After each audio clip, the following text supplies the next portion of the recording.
कलातीत कल्याण कल्पांतकारी सदा सज्जनानंद दाता पुरारी चिदानंद संदोह मोहापहारी प्रसीद प्रसीद प्रभो मन्मथारी। ओम नमः शिवाय। शिव पुराण की इस पावन और परम कल्याणकारी कथा में आप सभी भक्तों का हार्दिक स्वागत है। भगवान भोलेनाथ आपकी हर मनोकामना को पूर्ण करे। दोस्तों, अभी आप लोग रुद्र संहिता का युद्ध खंड सुन रहे हैं, जो कि अंतिम खंड है और हम इस खंड के अंतिम पड़ाव पर आ चुके हैं। इसमें आज आप सुनेंगे गजासुर की तपस्या का फल।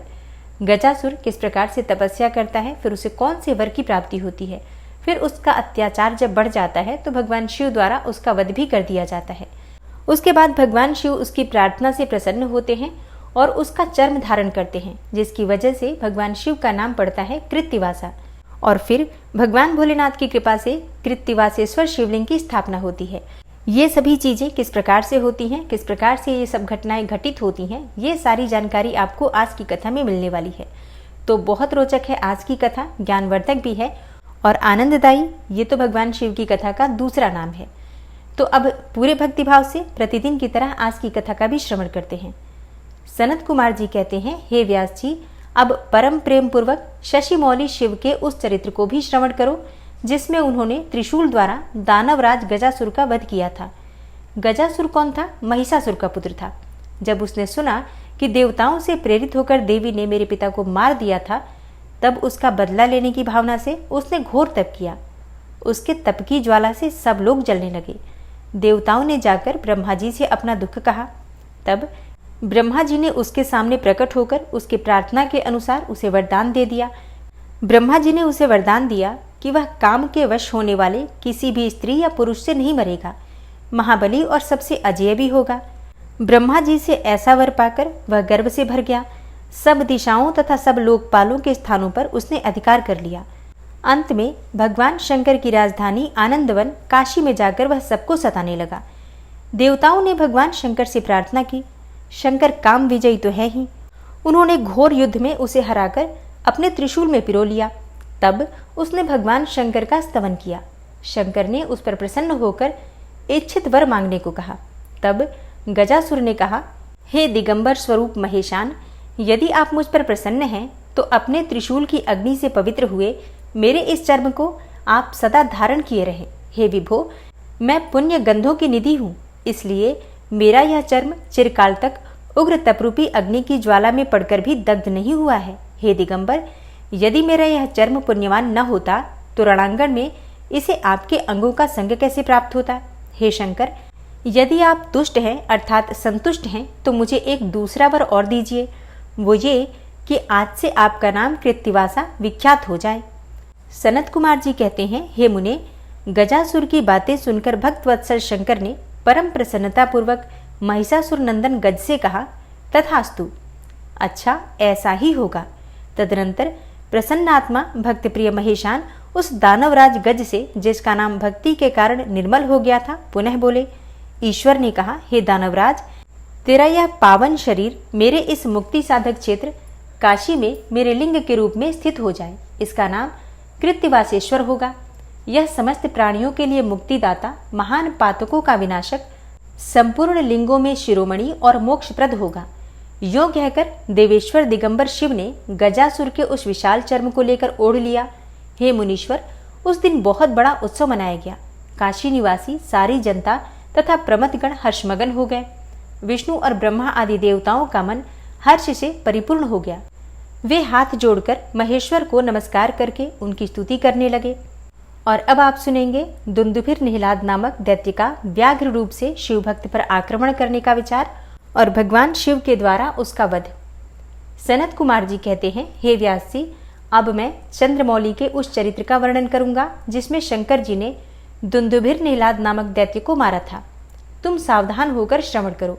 दिति पुत्र महाबली हिरण्याक्ष के विष्णु द्वारा मारे जाने पर दिति को बहुत दुख हुआ।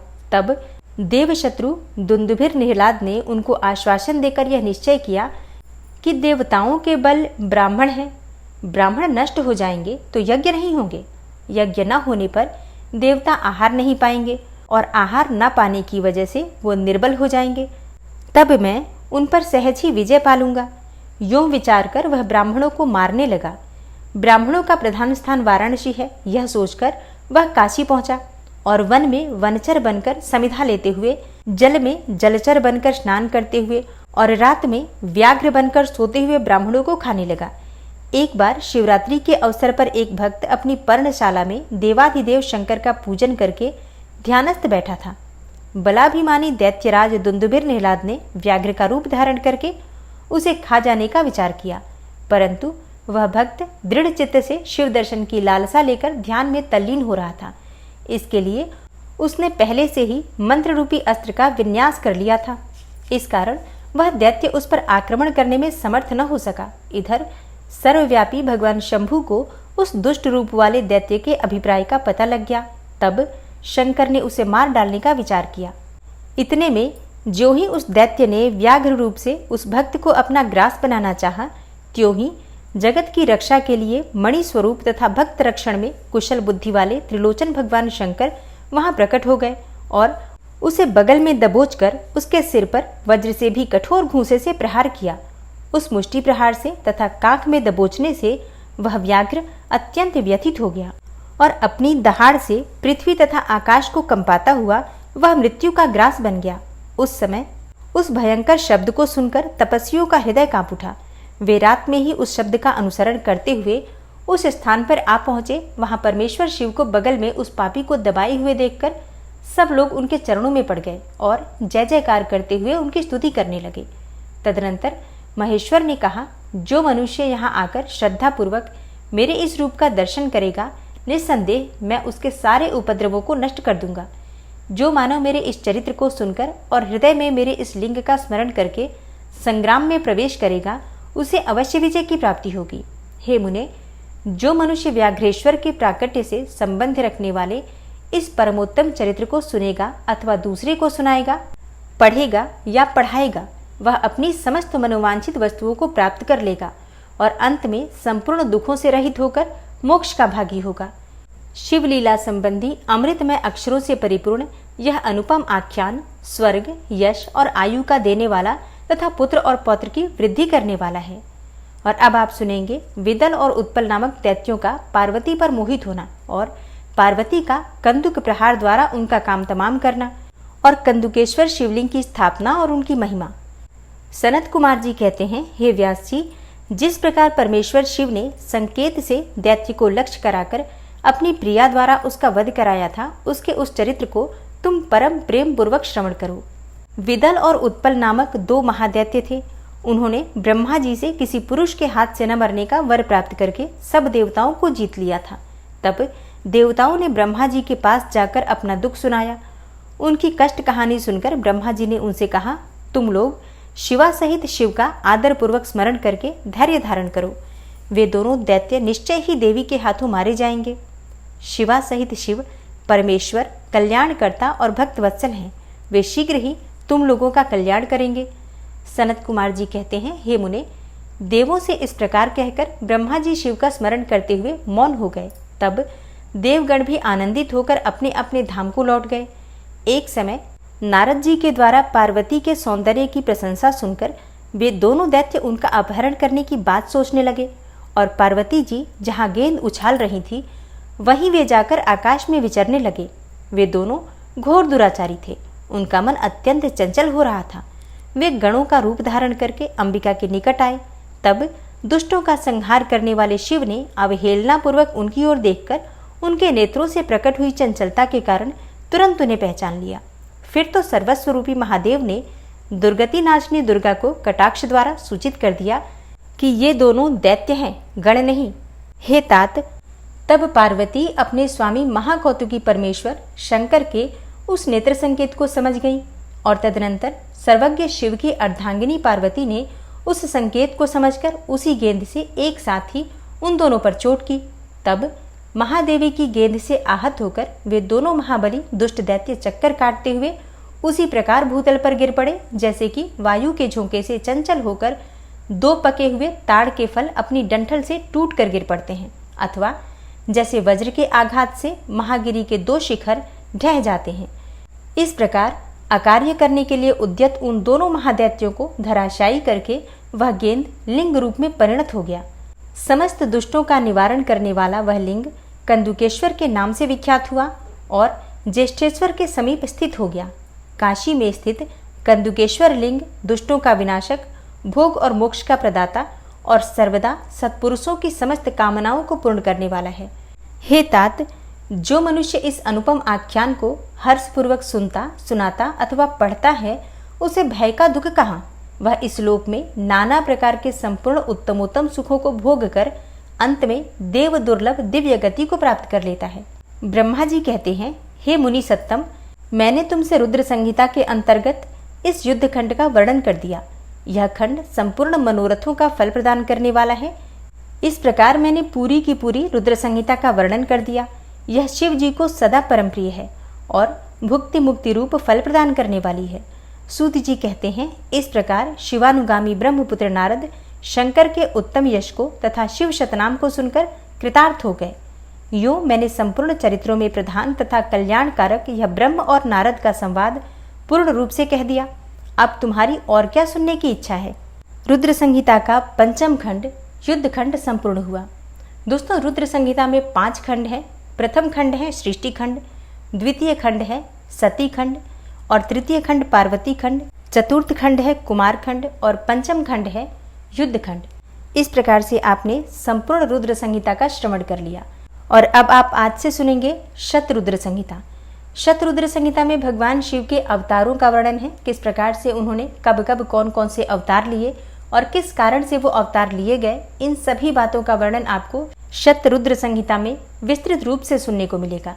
तो अब जो कथाएं प्रारंभ होने वाली हैं बहुत अधिक रोचक हैं और बहुत अधिक ज्ञानवर्धक हैं।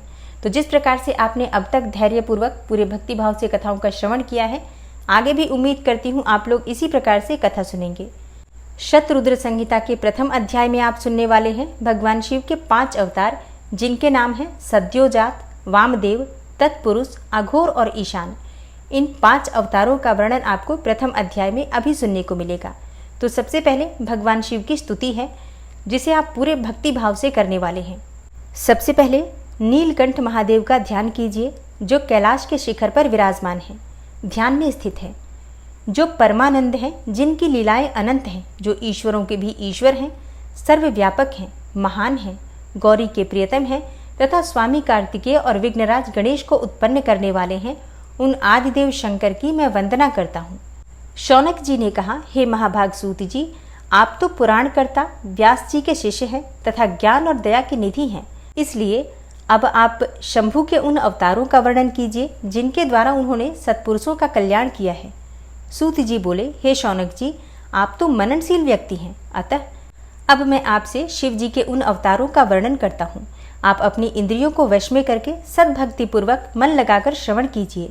हे मुने, पूर्व काल में सनत कुमार जी ने नंदीश्वर से, जो सत्पुरुषों की गति तथा शिव स्वरूप ही हैं, यही प्रश्न किया था। उस समय नंदीश्वर ने शिव जी का स्मरण करते हुए उन्हें यो उत्तर दिया था। नंदीश्वर ने कहा, हे मुने, यो तो सर्वव्यापी सर्वेश्वर शिव के कल्प कल्पांतरों में असंख्य अवतार हुए हैं, तथापि इस समय मैं अपनी बुद्धि के अनुसार उनमें से कुछ का वर्णन करता हूँ। 19वां कल्प, जो कि श्वेत लोहित नाम से विख्यात है, उसमें शिव जी का सद्योजात नामक अवतार हुआ था। वह उनका प्रथम अवतार कहलाता है। उस कल्प में जब ब्रह्मा परब्रह्म का ध्यान कर रहे थे, उसी समय एक श्वेत और लोहित वर्ण वाला शिखाधारी कुमार उत्पन्न हुआ। उसे देखकर ब्रह्मा ने मन ही मन विचार किया। जब उन्हें यह ज्ञात हो गया कि यह पुरुष ब्रह्मरूपी परमेश्वर हैं, तब उन्होंने अंजलि बांधकर उसकी वंदना की। फिर जब भुवनेश्वर ब्रह्मा को पता लग गया कि यह सद्योजात कुमार शिव ही हैं, तब उन्हें महान हर्ष हुआ। वे अपने सद्बुद्धि से बारंबार उस पर ब्रह्म का चिंतन करने लगे।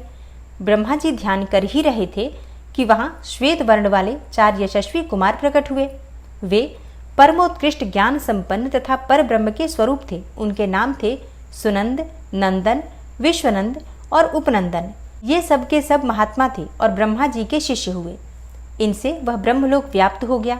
तदनंतर सद्योजात रूप से प्रकट हुए परमेश्वर शिव ने परम प्रसन्न होकर ब्रह्मा को ज्ञान तथा सृष्टि रचना की शक्ति प्रदान की। यह सद्योजात नामक पहला अवतार हुआ। तदनंतर रक्त नाम से प्रसिद्ध 20वां कल्प आया। उस कल्प में ब्रह्मा जी ने रक्त वर्ण का शरीर धारण किया था। जिस समय ब्रह्मा जी पुत्र की कामना से ध्यान कर रहे थे, उसी समय उनसे एक पुत्र प्रकट हुआ। उसके शरीर पर लाल रंग की माला थी और लाल ही वस्त्र शोभा पा रहे थे। उसके नेत्र भी लाल थे और वह आभूषण भी लाल रंग का ही धारण किए हुए था। उस महान आत्मबल से संपन्न कुमार को देखकर ब्रह्मा जी ध्यानस्थ हो गए। तब उन्हें ज्ञात हो गया कि ये वामदेव शिव हैं। तब उन्होंने हाथ जोड़कर उस कुमार को प्रणाम किया। तत्पश्चात उनके विरजा, विवाह, विशोक और विश्वभावन नामक 4 पुत्र उत्पन्न हुए, जो सभी लाल वस्त्र धारण किए हुए थे। तब वामदेव रूपधारी परमेश्वर शंभु ने परम प्रसन्न होकर ब्रह्मा को ज्ञान तथा सृष्टि रचना की शक्ति प्रदान की। यह वामदेव नामक दूसरा अवतार हुआ। इसके बाद 21वां कल्प आया, जो पीतवासा नाम से कहा जाता था। उस कल्प में महाभाग ब्रह्मा पीत वस्त्रधारी हुए। जब वे पुत्र की कामना से ध्यान कर रहे थे, उस समय उनसे एक महातेजस्वी कुमार उत्पन्न हुआ। उस प्रौढ़ कुमार की भुजाएं विशाल थीं और उसके शरीर पर पीतांबर झलमिला रहे थे। उस ध्यानमग्न बालक को देखकर ब्रह्मा जी ने अपनी बुद्धि के बल से उसे तत्पुरुष शिव समझा। तब उन्होंने ध्यान युक्त चित्ते से संपूर्ण लोकों द्वारा नमस्कृत महादेवी शांकरी गायत्री अर्थात तत्पुरुषाय विद्महे महादेवाय धीमहि का जप करके उन्हें नमस्कार किया। इससे महादेव जी प्रसन्न हो गए। तत्पश्चात उनके पार्श्वभाग से पीत वस्त्रधारी दिव्य कुमार प्रकट हुए। वे सबके सब योग मार्ग के प्रवर्तक हुए। यह तत्पुरुष नामक तीसरा अवतार हुआ। इसके बाद स्वयंभू ब्रह्मा के उस पीतवर्ण नामक कल्प के बीत जाने पर पुनः दूसरा कल्प प्रवृत्त हुआ। उसका नाम शिव था। जब एकारणों की दशा में 1 सहस्त्र वर्ष व्यतीत हो गए, तब ब्रह्मा जी प्रजाओं की सृष्टि करने की इच्छा से दुखी होकर विचार करने लगे। उस समय उन महातेजस्वी ब्रह्मा के समक्ष एक कुमार उत्पन्न हुआ। उस महापराक्रमी बालक के शरीर का रंग काला था। वह अपने तेज से उद्दीप्त हो रहा था तथा काला वस्त्र, काली पगड़ी और काला यज्ञोपवीत धारण किए हुए था। उसका मुकुट भी काला था और स्नान के पश्चात अनुलेपन चंदन भी काले रंग का ही था। उन भयंकर पराक्रमी महामनस्वी देवदेवेश्वर अलौकिक कृष्ण पिंगल वर्ण वाले अघोर को देखकर ब्रह्मा जी ने उनकी वंदना की। तत्पश्चात ब्रह्मा जी उन भक्तवत्सल अविनाशी अघोर को ब्रह्म रूप समझकर इष्ट वचनों द्वारा उनकी स्तुति करने लगे। तब उनके पार्श्वभाग से कृष्ण वर्ण वाले तथा काले रंग का अनुलेपन धारण किए हुए 4 महामनस्वी कुमार उत्पन्न हुए। ये सबके सब परम तेजस्वी अव्यक्त नामा तथा शिव शरीके रूप वाले थे।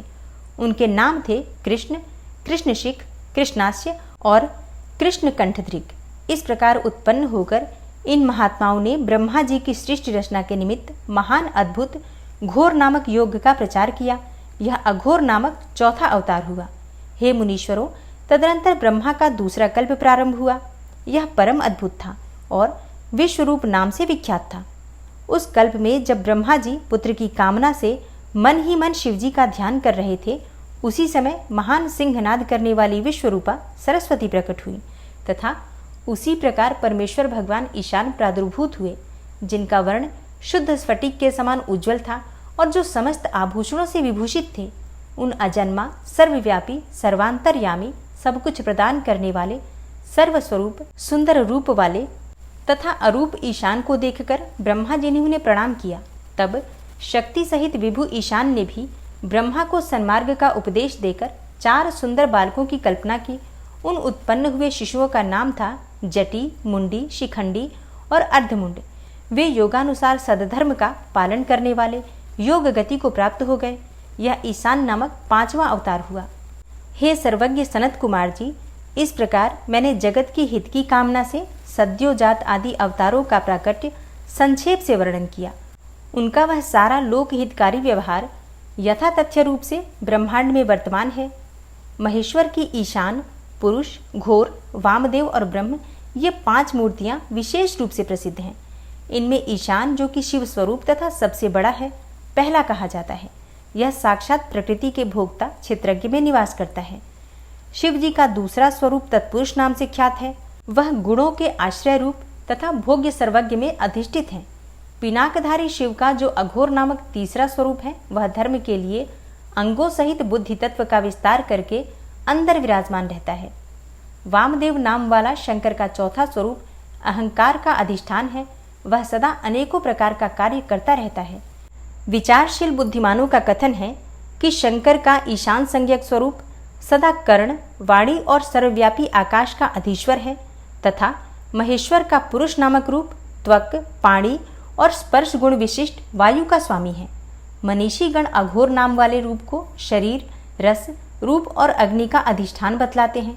शंकर जी का वामदेव संज्ञक स्वरूप रसना, पायु, रस और जल का स्वामी कहा जाता है। प्राण, उपस्थ, गंध और पृथ्वी का ईश्वर शिवजी का सद्योजात नामक रूप बताया जाता है। कल्याणकामी मनुष्यों को शंकर जी के इन स्वरूपों की सदा प्रयत्नपूर्वक वंदना करनी चाहिए, क्योंकि ये श्रेय प्राप्ति में एकमात्र हेतु हैं। जो मनुष्य इन सद्योजात आदि अवतारों के प्राकट्य को पढ़ता अथवा सुनता है, वह जगत में समस्त काम्य भोगों को उपभोग करके अंत में परम गति को प्राप्त होता है। ओम नमः शिवाय। श्री शिवाय नमस्तुभ्यम। आज की कथा का यहीं पर समापन करती हूँ और मिलती हूँ मैं आपसे कल की कथा में। कल की कथा और भी रोचक होने वाली है, क्योंकि कल की कथा में शिव जी की अष्टमूर्तियों का तथा अर्धनारीश्वर स्वरूप का सविस्तार आपको वर्णन सुनने को मिलेगा। इसके अलावा और भी बहुत सारी रोचक कथाएं आपको कल सुनने को मिलेंगी। तो उम्मीद करती हूँ कि कल की कथा भी आप ज़रूर सुनेंगे। मिलती हूँ मैं आपसे कल की वीडियो में। तब तक के लिए नमस्कार।